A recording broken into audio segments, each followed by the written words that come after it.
Hello everyone, welcome back to another episode of r/Entitled Karens. In today's episode, Karen at the pump. Another cable Karen. Eating for two. Before we get started, make sure to subscribe so you will never miss a video. So let's get started. Karen at the pump. Who knew that today I would encounter a Karen just going to fill up my car with gas? So, there was a free pump at the station, and as I was gently pulling up to it behind another car, a Karen driving the opposite direction tried to whip in front of me, so I stopped about 3/4 of the way in front of the pump. I motioned for her to move out of the way, and she came closer to within about 4 inches of my bumper. I motioned to her several more times to move out of the way, but she just sat there. I could see through her windshield that she was yelling at me and flipping me off, so I just motioned for her to move again. After about 10 minutes of sitting there, she got out of her car, yelled at me some more, flipped me off, and went inside. 5 minutes later, she came out and said that she prepaid for gas at that pump, and I had to move. I mouthed through my windshield that I was not moving. It was a nice day, my air conditioning was working well, and I had enough gas left in the tank that I could have sat there for a couple of hours. I got out my phone, checked emails, talked with my wife, and started playing a game when a cop pulled up. I rolled down my window when he walked over, told him that no, I was not the one who called, explained what happened, pointed out the location of my car, and said to him that I believed she prepaid for the pump in an attempt to get me to move. I told him that if she were to back up enough, I would go to the other pump, and she could have the one I was in front of. He asked me to wait a minute and went over to talk with her, and of course she was ranting to him about it being her pump. He went inside to the cashier, came out with a $10 bill, and gave it to her. He walked over to me to tell me that it was not a criminal matter, that she had been refunded, and that it was a matter between the two of us. I told him that I couldn't believe she was such a Karen that she would call the police over it. He chuckled, told me to have a great day, and left.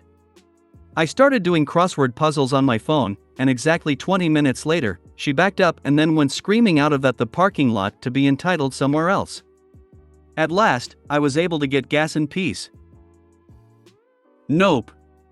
She effed around and found out. Had a Ken do this to me once in a shopping plaza parking lot. There was room for traffic both ways, he was in my lane and he thought I should move over. He had on a shirt and tie and I had just started my lunch hour, so I put my car in park and gave him a thumbs up. Not the finger, a thumbs up. He waited about 2 minutes, gesturing and spit yelling, then I guess he needed to clock in somewhere, so he went around me. I waved goodbye. Love you. This is most certainly what I would have done. Don't try to bully around me, not having it. Well done and good for you. Please tell me her car was like one of those really nice minivans LMAO. She was actually driving a really nice looking vintage Corvette. You stood up for yourself, good for you. Great job. She wasn't prepared for someone to stand up to her. To be honest, I probably would have started pumping the gas with her money LOL, even though that's illegal cause stealing her money, but still. Although she might have started this whole thing, I don't think you handled it all that well, sorry. Be the bigger person and all that. She's like that because too many people let her get away with it. Karens don't deserve to be killed with kindness. She escalated and got what she deserved. Another cable Karen. In my adventures as a cable guy, I learned a lot about Karens, and a big lesson is this. As bad as they seem in a store or restaurant, they're much worse when you're literally on their home turf. This story takes place way back in 2015. The company was Time Warner Cable, the area with Pulaski County, Kentucky, and one of the stars ends up arrested in serious but non-cable related charges. My day starts with an install. The notes are transfer triple play, phone, TV, and internet, bring new equipment. A quick note for the uninitiated is cable guys only get so much equipment to last the week. We can't give everyone a new box and the equipment is almost always refurbished. But it's Friday, I work Saturday, then I'm off till Tuesday when I'll have more equipment. So I can fulfill this request. This install is at a more rundown trailer park. Our non-pay guy gets a lot of work in this area, as do our cops. I pull in and the first trailer is a burnt down frame. I get to the place I'm looking for, knock, introduce myself, and start talking to the husband. He's a pretty cool guy. I start outside and he's with me and we're having a running conversation. He's curious about my job and I'm happy to talk about it. I hook up cable for TVs in the kids' room and his bedroom. His wife is passed out snoring while I'm running a drill in there. I ask if he has his equipment from the old address. He says he thought I was bringing new stuff. I tell him I am, but I still need to transfer the old equipment to the new address, then I can replace it. Now I find out they had moved from the first trailer that had burnt down and lost a lot, including their DVRs and modem. I'm still newish and don't know what to do for an odd situation like this, so I call my dispatch. They pull up the account and tell me that the husband needs to physically go to our local office, about 20 minutes south, with a copy of the fire marshal's report. From there TWC can write off the equipment, but for now I have to stop what I'm doing until this stuff happens. I have him note the account with this. The job is pulled off of me. I tell the husband this and explain that my afternoon is pretty light. If he can take care of this today when he's at the office, have them put the job back on me as an all-day time frame and I'll be happy to come back out and take care of them.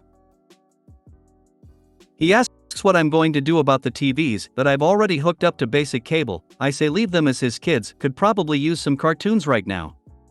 He thanks me and I depart. So you're probably wondering, where Karen? The next week my boss is on vacation and this job pops back up. Now the notes say X for triple, bring new equipment. Last tech just left. So my cable honor has been insulted, but I can deal. I stop by the office that morning and I ask what to do if someone's house catches on fire. They reiterate the fire marshal's report. I have them pull up the account and no new action has taken place. They confirm I can't do anything. On my way there I call dispatch and they double check and note the account. I tell them I'll swing by and explain it to them again. I knock and this time the wife answers. So are you actually going to do anything this time? I explain that they still need to provide a copy of the fire marshal's report and I can't until then. That's not what they told me over the phone, she shouts. Staying calm I tell her that whoever she spoke to was incorrect. I've checked with our front counter people this morning and my dispatch, again more shouting. Then you're going to hook up TVs in every room of my house before you leave this time. I respond with a simple complete sentence. No. She then replies with a line that became very popular at my office for a while. I have kids with ADD and they need their fucking TV.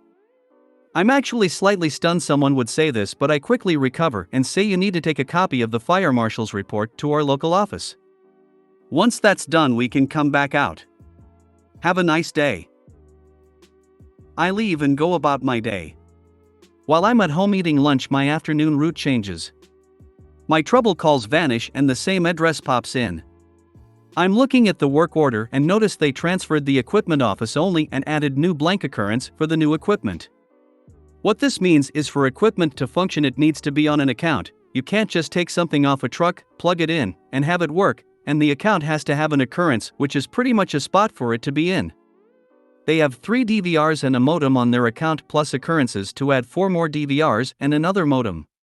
They would also be billed for all of this equipment monthly. The notes were the same, but they added do not send tech #####me.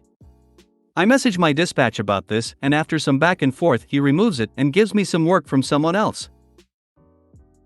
I call the guy that gets it, we went through training together, and give him a heads up. He does the install and calls me after. Dude, she's so pissed at you, were his first words. We laugh and he says they'll be in non-pay status in a month.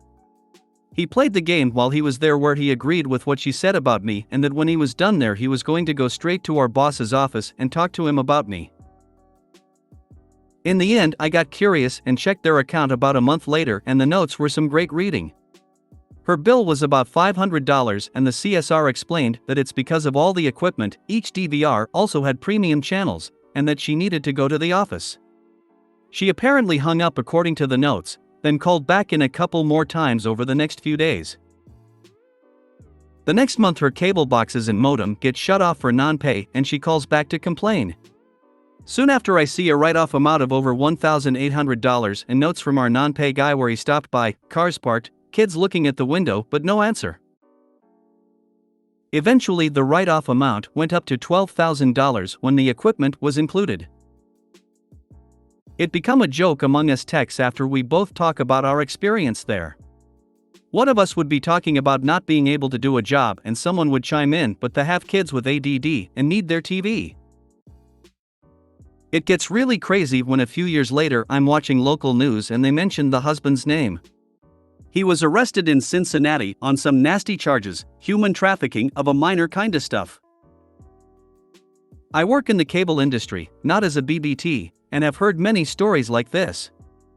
I don't envy you guys out in the field. Honestly, I liked being in the field overall, especially under TWC. Every day was different, mentally challenging, and so many friendly dogs and cats. Well, that was a roller coaster, especially the last paragraph, lol. Yeah, it was definitely a Leo DiCaprio pointing at the TV moment when I saw it on the news. Eating for two. Last night my husband and I were eating a pizza and having drinks at a restaurant bar. My husband went to the bathroom for a normal amount of time, but it was enough time for Karen to storm over and try to take his chair. I watched her struggle with it for a bit before I told her someone was sitting there. She got pissed at me and said she assumed I was alone and spreading out with a sweeping hand gesture. I was on the corner with a plate, silverware, napkin for placemat, water, drink, like one does when they're in the middle of a meal, and my husband had the exact same to my right. I asked her if she really thought I had 2 waters, 2 drinks, 2 plates, etc. She rolled her eyes, grabbed a different chair and squeezed it in next to the empty chair on my left, complaining the whole time. This is when my husband returned and I told him what she did. I shouldn't have, but I also remarked about being suffocated by her perfume. I used the word stinks because I was pissed and it did stink. Her husband then lost his shit and yelled at the bartender that he demanded that they not have to sit near an asshole like me. The couple they encroached on were glad to see them get off to the end of the bar. I guess we were in their seats, and happy hour just isn't happy unless they sit there. I hate entitled regulars. FSCK them and their self-assigned seating. Thank goodness you pointed out that she stinks. That enabled the stinky one's husband to make a scene and give you and the neighboring patrons the ability to enjoy the rest of your dining experience. Keep on keeping on. I used to work for a guy who was notoriously blunt. One day we were heading upstairs for a meeting. When we got in the elevator, there was a woman already on board, and she was wearing a couple bottles of very strong, very cheap perfume. She steps out as we were stepping in, and my boss says to her face, "There's this thing called soap. You should look into it." It was very hard to not break out laughing. Perfume is one of my allergies. That's as painful on its own before the entitled tantrum. I wish businesses would start kicking these people out. Do you really want them as regulars when this sort of interaction is likely to end with other customers not returning? Same. And the conversation of just because it smells good doesn't mean I can be around it can be a difficult conversation for people. Ah, the local regulars. I had some that I loved to see come in the door and quite a few that I dreaded seeing walk in the door. You're the asshole, yup, with Karens that checks cause you know it can't be them. It's not cool to mock people having seizures. LOL. You seem to be a twin I did not know I had. I have the same attitude as you. Fuck 'em. If they get offended, it doesn't leave a mark and it rarely lasts until the next morning. If you made it to the end of the video, thanks for watching. Don't forget to like, subscribe and share, and we will see you in the next video.